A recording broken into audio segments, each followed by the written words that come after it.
Hello everyone, मेरा नाम है प्रतीक नैलवाल और आप देख रहे हैं amazing study.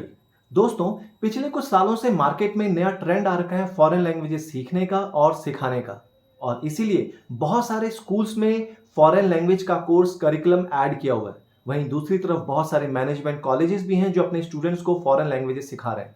Yes, this is true that learning multiple languages enhance your scope of communication, your work, your job and your business opportunities in nationally and internationally both। वैसे तो दुनिया में 7,000 से भी ज्यादा भाषाएं बोली जाती हैं, लेकिन इस वीडियो में मैं बात करूंगा उन टॉप 3 लैंग्वेजेस की जो सबसे ज्यादा सीखी और सिखाई जा रही हैं। ये वो 3 लैंग्वेजेस हैं जिसे सीखकर आप अपने नेशनली और इंटरनेशनल अपॉर्चुनिटीज बढ़ा सकते हैं।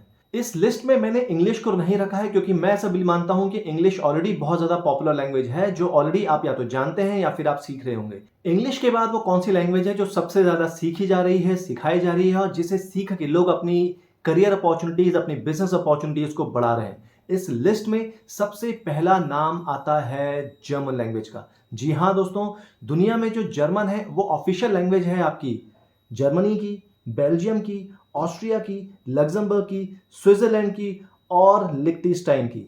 जी हाँ दोस्तों, अगर हम यूरोप की बात करें तो 10 करोड़ लोग ऐसे हैं जो जर्मन भाषा बोलते हैं, यानी कि 13% of the European population is speaking German language. Russia के बाद यूरोप की सेकंड लैंग्वेज है ये जो सबसे ज्यादा बोली जाती है पूरे यूरोप में। सेकंड नंबर पे मैंने रखा है फ्रेंच को। French is an official language of France, Belgium, Switzerland, Luxembourg and Monaco as well. इसी के साथ साथ फ्रेंच ऑफिशियल लैंग्वेज है कनाडा की, जहां की 29% लोग फ्रेंच बोलते हैं। अगर हम अफ्रीका की बात करें तो Cameroon, Senegal, Burkina Faso, Gabon, Madagascar, Niger, Mali जैसे 21 ऐसे देश हैं जहां की ऑफिशियल लैंग्वेज फ्रेंच है। दोस्तों, अगर यूरोप की बात की जाए तो 8 करोड़ लोग ऐसे हैं यूरोप के जो फ्रेंच भाषा बोलते हैं, जिसे थर्ड लार्जेस्ट लैंग्वेज मानी जाती है यूरोप के लिए। अफ्रीकन कंट्रीज की हम बात करें तो 17 करोड़ लोग ऐसे हैं जो फ्रेंच भाषा बोलते हैं।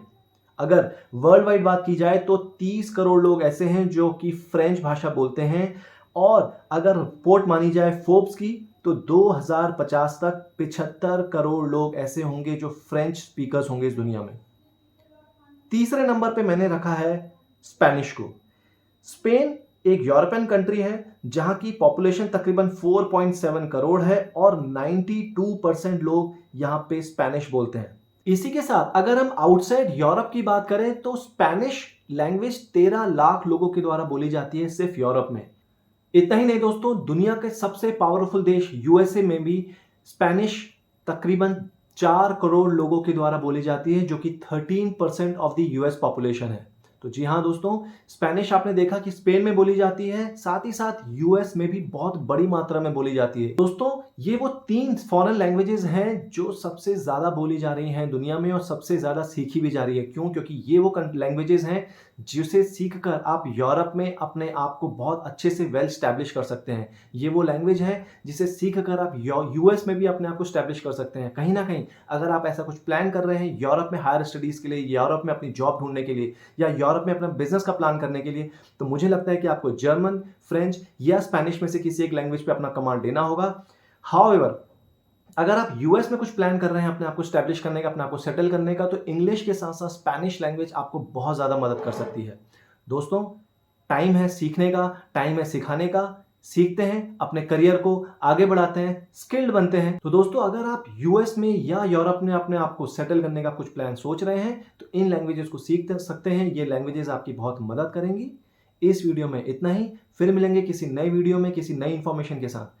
तब तक के लिए thank you so much and God bless you all.